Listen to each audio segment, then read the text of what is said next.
Nós fomos sabotados, Aldo, em algum momento, Então, pra gente atrapalhar esse desenvolvimento desse sentimento.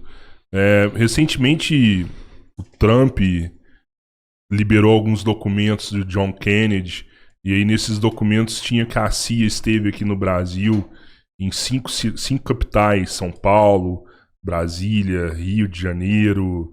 A CIA no Brasil agindo aqui com agentes, tentaram negociar com Brizola na época. Realmente nós fomos sabotados?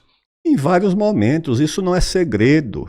O que aparece agora são as provas, mas que o Brasil sofreu processos vários de sabotagem no seu crescimento, no seu desenvolvimento, na busca por emancipação científica e tecnológica, isso não há dúvida nenhuma. E não é de agora. Primeiro, para alcançar a independência, nós tivemos que fazer uma guerra difícil, com milhares de mortos. Uma guerra que envolveu uma mobilização maior de exércitos do que a Guerra de Libertação da América Espanhola. O Bolívar foi um grande general, liderou uma epopeia que foi libertar todas essas colônias espanholas no século XIX, mas a Guerra de Libertação do Brasil foi maior. A da Bahia, a do Maranhão, as batalhas como de Pirajá, do Genipapo e outras, foi uma guerra que durou mais de 2 anos, para o Brasil se emancipar de Portugal. Aí depois nós sofremos a pressão, está aqui no meu livro da Amazônia. Os americanos, quando teve a Guerra da Secessão para acabar com a escravidão, alguns, e não era gente de quinta categoria, eram estadistas, homens públicos, quiseram converter a Amazônia num protetorado escravagista. Iam trazer as fazendas, os escravos para a Amazônia. Isso chegou a ser proposto e escrito. Depois a pressão para abrir a navegação do rio Amazonas aos barcos estrangeiros, que o Dom Pedro II não queria, resistia. O monopólio da navegação da Amazônia era do Mauá, que era um empresário brasileiro. Por que o Dom Pedro proibia? Não era por xenofobia. O Dom Pedro era um cosmopolita, era um homem que falava várias línguas, que era bem quisto na Europa, nos Estados Unidos, chegou a ter voto na eleição para presidente dos Estados Unidos. Tá certo? Era parente de todos os reis da Europa, respeitado pela Rainha Vitória, que era do grande Império Britânico. Quando ele esteve na Itália, ela foi visitá-lo. Ela saiu de Londres para ir visitar o Dom Pedro, não sei se em Florença, eu acho que em Florença. Então o Dom Pedro, mas por que ele não queria abrir a navegação do Amazonas? Porque ele escreveu uma carta para a Condessa de Barral, que era uma amiga dele que morava em Paris, dizendo: olha, eu não posso abrir essa navegação aos estrangeiros, porque corremos o risco de acontecer o que aconteceu na China. O que é que aconteceu na China? Cada potência tomou conta de um porto. Até Portugal tinha um porto, que era esse ali perto de Hong Kong. Xangai, Hong Kong, todos foram ocupados. Ele disse: se entra um país forte, um imperial, abre ali um empório num porto no Rio e bota uma tropa, como é que nós vamos tirar depois? Então ele resistia. E os Estados Unidos mandavam vários emissários, e eles: olha, mas a Amazônia é tão desocupada, tem tão pouca gente, aquilo não tem interesse comercial, que era uma forma de reduzir a cobiça estrangeira pela Amazônia.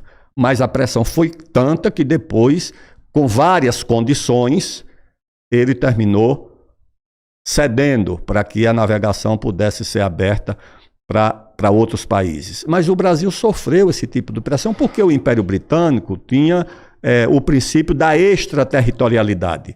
O que era o princípio jurídico da extraterritorialidade?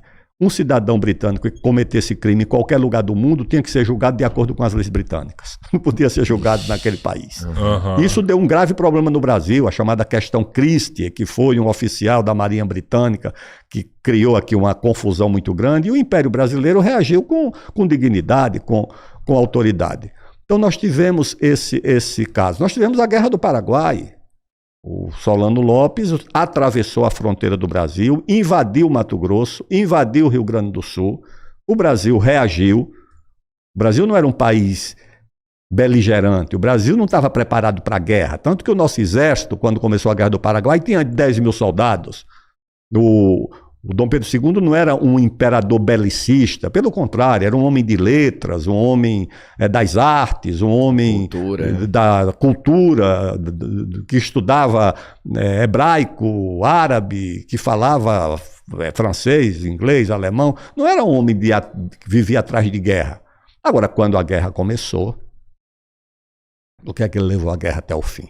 Mesmo quando o Caxias disse, olha, a guerra do ponto de vista militar está resolvida, e retirou-se, ele prosseguiu. Por quê? Não foi por um ato de vingança, não foi por selvageria, foi para que ficasse uma lição, para que aquela guerra encerrasse a seguinte lição: não vale a pena fazer guerra contra o Brasil. O Brasil é pacífico, mas se houver guerra, o Brasil é consequente. Então é o seguinte, não vale a pena. Eu creio que o que levou Dom Pedro II a conduzir até o fim a guerra foi exatamente para que ficasse essa lição. Nós temos o caso da Segunda Guerra Mundial, que corre até hoje na literatura histórica, que não tem a informação adequada, que o Getúlio Vargas e o Góes Monteiro, porque a Revolução de 30 foi uma revolução de dois caudilhos. O civil era o Vargas, que foi o chefe político. Mas tinha o caudilho militar, com muita autoridade também, que foi o condestável do Estado Novo, que era o Góes Monteiro, Pedro Aurélio de Góes Monteiro, que era alagoano, Góes Monteiro, mas que estudou na Escola Militar do Rio Grande do Sul. Eles não tinham simpatia pela Alemanha. Eles olhavam com admiração o desenvolvimento da Alemanha. Eles olhavam. Por quê? Porque a Alemanha era um país muito forte, muito desenvolvido, com indústria muito forte, inclusive militar. Aqueles canhões que estão lá no Forte de Copacabana, até hoje, gigantescos, aqueles são canhões Krupp, são canhões alemães. As máquinas e equipamentos usados no Brasil eram muito da Alemanha. Por isso eles não se precipitaram em escolher um lado da guerra. Não era por razões ideológicas ou políticas, era para preservar os interesses do Brasil naquele conflito. O Brasil não ser bucha de canhão de disputas interimperialistas. Mas quando começou a guerra, o Roosevelt, a importância do Brasil, você vê pelas duas visitas que o presidente Roosevelt fez ao Brasil. O Vargas não saiu daqui para ir para os Estados Unidos reunir com Roosevelt. O presidente Roosevelt veio duas vezes, uma ao Rio de Janeiro e outra a Natal, para encontrar com Vargas. Por quê? Tudo bem, Natal é uma cidade muito bonita, até hoje tem turismo, mas não foi turismo que ele veio fazer. Não foi. Ele veio aqui para cuidar dos interesses dos aliados, prevendo que a guerra ia ser uma guerra difícil e que o Brasil teria um papel decisivo, estratégico no rumo da Segunda Guerra. E teve? Claro que teve. Como mas não foi foram, esse papel? não foram médicos só e ajudas humanitárias, teoricamente? Você sabe qual foi a base aérea mais movimentada do mundo na Segunda Guerra? Você sabe qual foi? Não, foi aqui? Não foi nos Estados Unidos, não foi na Alemanha, não foi na Inglaterra, não foi na França, não foi na União Soviética. A base aérea mais movimentada do mundo. Isso é um livro de um escritor americano sobre a Guerra da Borracha. A base aérea mais movimentada do mundo na Segunda Guerra foi a base aérea de Parnamirim, ali do lado de Natal, de onde decolava a cada 2 ou 3 minutos. Isso está no livro que eu cito aqui, no livro da Amazônia. A cada 2 ou 3 minutos decola. Por quê? Porque toda a logística para os exércitos aliados na África e na Ásia foi feita por aqui, não dava pela Europa, porque o espaço aéreo europeu estava bloqueado pela aviação alemã. Não tinha como você chegar, saindo da Europa. Você saía do Brasil, então a logística foi feita a partir daqui. Então a base aérea de Parnamirim, tanto é que a Alemanha cogitou invadir o Nordeste, e os Estados Unidos também chegaram a ter um plano, mas foi o acordo e foi feita a base aérea de Natal. O comandante da Força Aérea Americana veio pessoalmente para escolher o local da base. O presidente Roosevelt veio a Natal para reunir com o presidente Vargas, no meio da guerra, 1943. E o Brasil foi quem deu a borracha. Por quê? Quando começou a guerra, os japoneses tomaram todos os campos de borracha da Inglaterra, que produzia 90% da borracha do mundo, nas colônias asiáticas. O japonês tomou tudo. Sem borracha não tem guerra. A guerra precisa de 3 insumos: petróleo, aço e borracha. Um navio de guerra, estou falando dos equipamentos da época, Sim. um navio de guerra tem 20 mil peças de borracha. Um tanque Sherman de guerra tem 800 quilos de borracha. Um avião de combate tem 1 tonelada de borracha. Sem essa borracha, você não tinha como botar esses equipamentos em condições de combate. E quem tinha essa borracha? O Brasil. Tanto que os seringueiros, os soldados da borracha, por que é que chamam de soldados da borracha? Porque foram recrutados como combatentes. Mas foram transportados por navios de transporte militar americanos, que eles foram transportados do Nordeste para a Amazônia. 55 mil sertanejos, que era o tipo humano capaz de resistir àquela tragédia de violência, de malária, de cobra, de doenças infecciosas. Dos 55 mil, 25 mil morreram.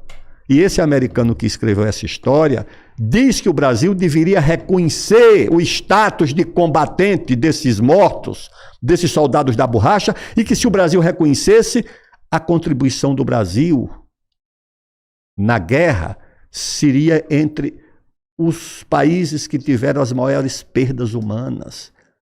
Então esse americano, chamado... vou lembrar o nome dele. Ele foi correspondente da UPI no Brasil durante muito tempo. E ele disse que o Brasil deveria reconhecer esses combatentes. Então, o Brasil teve esse papel. Agora, a nossa historiografia, boa parte da bibliografia desse livro aqui é bibliografia estrangeira. São acadêmicos americanos e europeus que eu cito, porque há mais valorização desses episódios na literatura histórica americana e europeia do que, com honrosas exceções, do Brasil. No Brasil tem, no passado, muitos historiadores importantes, mas na historiografia moderna do Brasil, isso é... Sua base foi toda lá fora para construir o livro. Muita da bibliografia fora. Nossa, essa história toda é com base em bibliografia desse historiador americano, que escreveu a história também lá da ferrovia Madeira-Mamoré, como foi construída, o que ela significava. A visita do Roosevelt ao Brasil, não a do Franklin Roosevelt, a do Theodore Roosevelt, que fez a viagem com o Rondon para descobrir o chamado Rio da Dúvida. Foi uma viagem à Amazônia. A Fordlândia, que é outro episódio também da história da Amazônia, não é de cobiça, mas de promessa do que a Amazônia poderia ser para o Brasil.